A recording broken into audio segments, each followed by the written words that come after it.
ತುರುವೇಕೆರೆಯಲ್ಲಿ ಅದ್ದೂರಿಯಾಗಿ ಶಿಕ್ಷಣ ಇಲಾಖೆಯಿಂದ ತೋಪಲ್ಲಿ ರಾಧಾಕೃಷ್ಣರವರ 137ನೇ ಜಯಂತ್ಯೋತ್ಸವ ಹಾಗೂ ಶಿಕ್ಷಕರ ದಿನಾಚರಣೆಯನ್ನು ತುರುವೇಕೆರೆ ಸರ್ಕಾರಿ ಜೂನಿಯರ್ ಕಾಲೇಜಿನಲ್ಲಿ ಆಯೋಜನೆ ಮಾಡಲಾಯಿತು.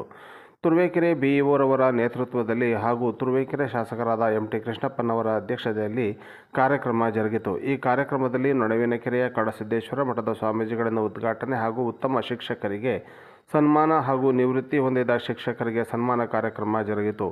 ಈ ಕಾರ್ಯಕ್ರಮದಲ್ಲಿ ಸಂಘ ಸಂಸ್ಥೆಯ ಅಧ್ಯಕ್ಷರಾದ ರೋಟರಿ ಸಂಸ್ಥೆಯ ಅಧ್ಯಕ್ಷ ಸಾಶಿ ದೇವರಾಜ್, ಲಯನ್ಸ್ ಸಂಸ್ಥೆಯ ಅಧ್ಯಕ್ಷ ರಂಗನಾಥ್, ಇನ್ವೇರ್ವಿಲ್ ಅಧ್ಯಕ್ಷ ನೇತ್ರ ಸಿದ್ಧಿಲಿಂಗಸ್ವಾಮಿ, ಬಿಆರ್ಸಿ ತಾಲೂಕಿನ ಎಲ್ಲ ಶಿಕ್ಷಕರ ನೇತೃತ್ವದಲ್ಲಿ ಶಿಕ್ಷಕರ ದಿನಾಚರಣೆ ನಡೆಯಿತು. ಶಾಸಕರಾದ ಎಂ.ಟಿ. ಕೃಷ್ಣಪ್ಪನವರು ಮಾತನಾಡಿ, ಶಿಕ್ಷಕರ ಕೊಡುಗೆ ಅಪಾರ.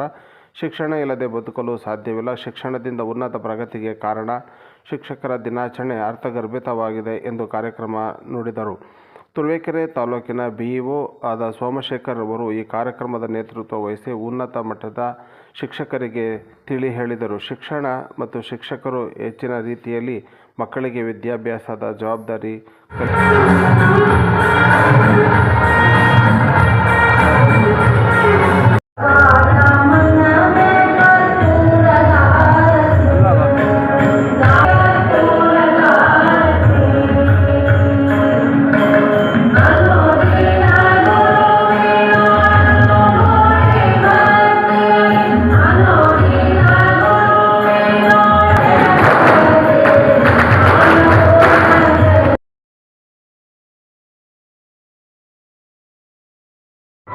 ಹಾಗೆ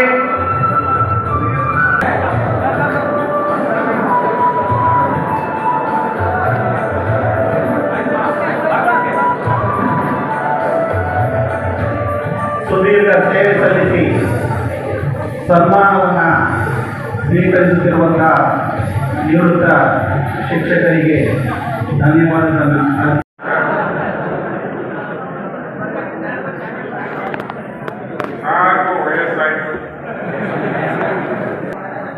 ತಾಲೂಕಾಡಳಿತ ಕ್ಷೇತ್ರ ಶಿಕ್ಷಣಾಧಿಕಾರಿಯಾದ ವತಿಯಿಂದ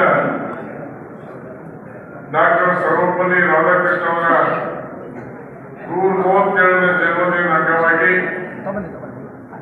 ಇಡೀ ರಾಜ್ಯದಲ್ಲಿ ಶಿಕ್ಷಕರ ದಿನಾಚರಣೆಯಾಗಿ ಇವತ್ತು ಇಡೀ ರಾಷ್ಟ್ರ ನಾವು ಆಚರಣೆ ಮಾಡ್ತಾ ಇದ್ದೀವಿ. ಪರಮ ಪೂಜ್ಯ ಶ್ರೀ ಶ್ರೀ ಡಾಕ್ಟರ್ ವೀರಭದ್ರೇಂದ್ರ ಸ್ವಾಮೀಜಿಗಳಲ್ಲಿ ನನ್ನ ಭಕ್ತಿಯನ್ನು ಸಮರ್ಪಣೆ ಮಾಡ್ತಾ, ಹಾಗೆ ವಿಶ್ವ ಸ್ವಾಮೀಜಿಯವರು ಸಹ ನನ್ನ ಭಕ್ತಿಯನ್ನು ಸಮರ್ಪಣೆ ಮಾಡ್ತಾ, ವೇದಿಕೆ ಮೇಲಿರ್ತಕ್ಕಂಥ ಈ ಹಬ್ಬದ ಅಧ್ಯಕ್ಷರಾದಂಥ ಇವರವರೇ, ತಹಸೀಲ್ದಾರ್ ಅವರೇ, ನಿಮ್ಮೆಲ್ಲರ ಪ್ರೀತಿಯನ್ನು ಗಳಿಸಿರ್ತಕ್ಕಂಥ ಬಿಇಒ ಅವರೇ, ಹಾಗೆ ನನಗೆ ಖುಷಿಯಾಗಿದ್ದು ಆ ಹೆಣ್ಮಗು, ಒಂದು ಚಿಕ್ಕ ಮಗು ಬಹಳ ಚೆನ್ನಾಗಿ ರಾಧಾಕೃಷ್ಣ ಅವ್ರ ಬಗ್ಗೆ,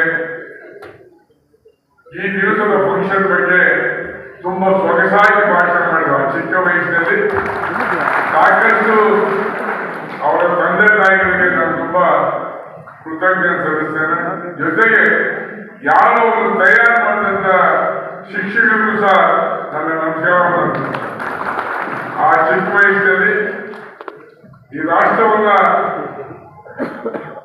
ರಾಷ್ಟ್ರಾಧ್ಯಕ್ಷರಾದಂತ ರಾಧಾಕೃಷ್ಣ ಅವ್ರ ಬಗ್ಗೆ ಆಳವಾದ ಅಧ್ಯಯನ ಮಾಡಿದೆ. ನಾವೆಲ್ಲ ಸಹ ಅಧ್ಯಯನ ಮಾಡಿದ ಬಹುಶಃ ನನ್ನ ಶೇಖರು ಅಷ್ಟು ಚೆನ್ನಾಗಿ ಹೆಣ್ಮಗು ಅಧ್ಯಯನ ಮಾಡಿ ತಮ್ಮ ಮುಂದೆ ಪ್ರಸಾರ ಮಾಡಿದ್ದಾರೆ.